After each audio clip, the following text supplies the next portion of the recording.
Hello tout le monde! Aujourd'hui, je voulais vous parler de mes débuts en magie. Et oui, une fois n'est pas coutume. Alors qu'on se comprenne bien, quand je dis magie, je parle bien de cet art mystique, de science ésotérique, ou encore même peut-être aller dans la spiritualité. Pas du tout la magie de cabaret où on fait sortir un lapin de son chapeau. Même si Houdini ou Copperfield sont des maîtres de l'illusion qui m'ont vraiment impressionné par certains de leur tour. J'avoue franchement que j'ai beaucoup plus d'affinité avec les sœurs Halliwell ou ma sorcière bien-aimée Samantha Stevens. Bref, lorsque j'ai débuté il y a quelques années dans la pratique magique, j'ai vraiment commencé par me demander qu'est-ce qu'était la magie à proprement parler. Et donc le Larousse m'a donné un début d'information en me disant que la magie était un ensemble de croyances ou de pratiques reposant sur l'idée qu'il existait des puissances cachées dans la nature, qu'il s'agit de se concilier ou de conjurer pour s'attirer un bien ou susciter un malheur, visant ainsi à une efficacité matérielle. Quelle horrible définition, mais bon, passons. Une fois qu'on a dit ça, je me suis demandé quelles étaient justement ces croyances et ces pratiques que j'allais pouvoir moi-même exercer. Du coup, j'ai ouvert mon moteur de recherche préféré pour approfondir le sujet. Et là, ça a été un gros coup de panique. J'en ai vu de toutes les couleurs, non mais sans rire. On me parlait de magie blanche, noire, rouge, verte, bleue, brune, rose, sans compter les nombreux arts considérés comme magiques, comme par exemple le chamanisme, le druidisme, la magie céleste, solaire, lunaire, tellurique, sexuelle, draconique, égyptienne, les fées, mon Dieu, mais encore quoi? La Wicca, le vaudou et en haute magie? Bon, bref, vous avez compris, c'est intarissable. Devant le nombre incalculable de magie, j'avais besoin de prendre du recul. Je me sentais attirée par elle. Mais qui était ce elle exactement? Je pense qu'à ce moment-là, j'avais besoin d'éclaircir mes pensées, vraiment de savoir quelles étaient mes croyances par rapport à cette pratique magique, mes intentions dans le fait de vouloir pratiquer justement la magie. Je me rappelle m'être dit, bon ben, stop, on verra ça plus tard. Et finalement, comme chaque samedi après-midi, je me suis rendue au bibliobus de mon quartier. Et ça, les amis, ça ne me rajeunit, mais alors pas du tout. Pour celles qui connaissent pas le concept du bibliobus, c'est un vieux bus qu'on a vraiment retiré de la circulation, qu'on a un peu retapé en une sorte de bibliothèque sur roue. Comme ça, finalement, c'est pas nous qui allons aux livres, mais c'est les livres qui viennent à nous. Bref, donc, je monte dans mon bibliobus, je file direct dans la partie ésotérisme, en pensant que j'allais trouver peut-être deux, trois bouquins qui pourraient peut-être me parler un peu de magie. Et là, bah, bingo, à ma grande surprise, le rayon ESO était vraiment très très bien fourni. Du coup, j'en ai pas pris un ou deux ce jour-là, mais j'en ai vraiment pris 10, c'est-à-dire le maximum autorisé. L'un d'entre eux avait particulièrement retenu mon attention. Il s'agit de Sorcière d'Erika Young. C'est comme si ce livre criait littéralement mon nom.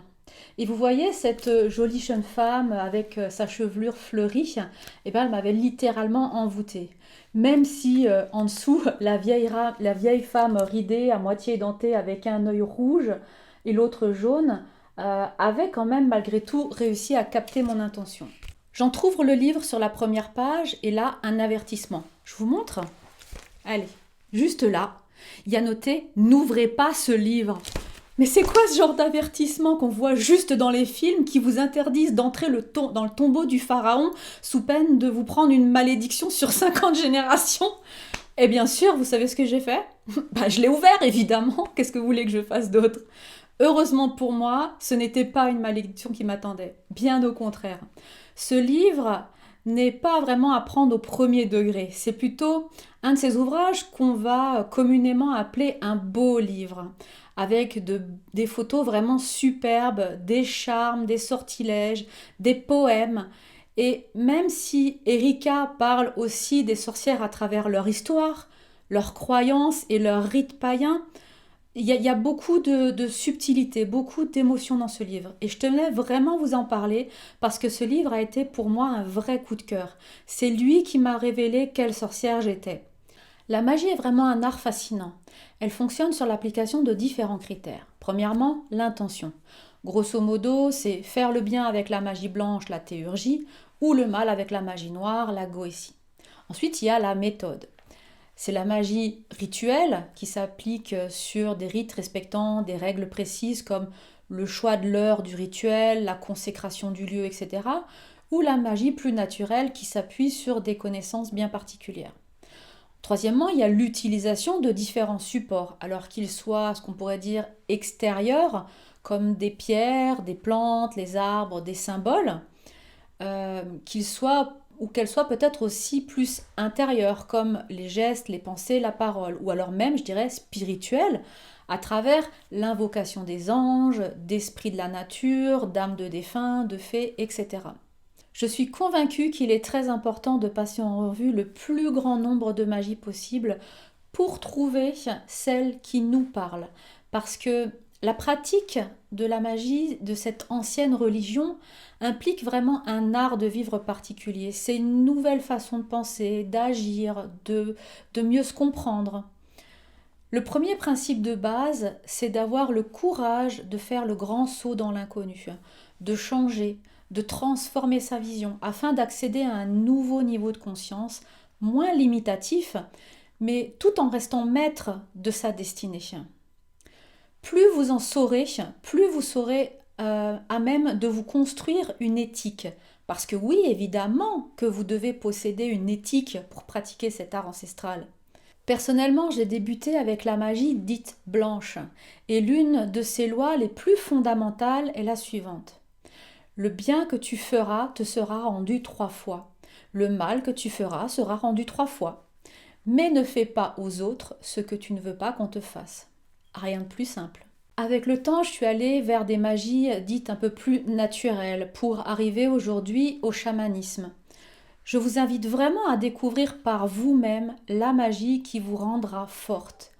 Enrichissez votre savoir magique sans jamais oublier que toutes les magies, qu'elles soient blanches, noires ou autres, ne sont rien d'autre que des termes éthiques qui nous catégorisent dans le sens que prennent nos décisions et nos actions.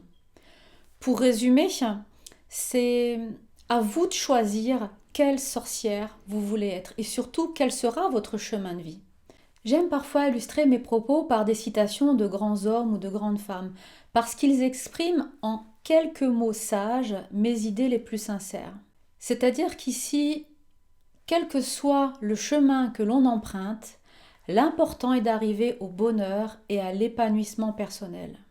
Pour exprimer cela de façon plus grandiose, j'ai donc choisi les mots de Gandhi. Les religions sont comme des routes convergeant vers un même point. Qu'importe que nous empruntions des voies différentes, pourvu que nous arrivions au même but. C'était Nathalie, votre sorcière bien-aimée. Je vous dis à très vite et n'oubliez pas de faire entrer la magie dans votre vie. Bye tout le monde!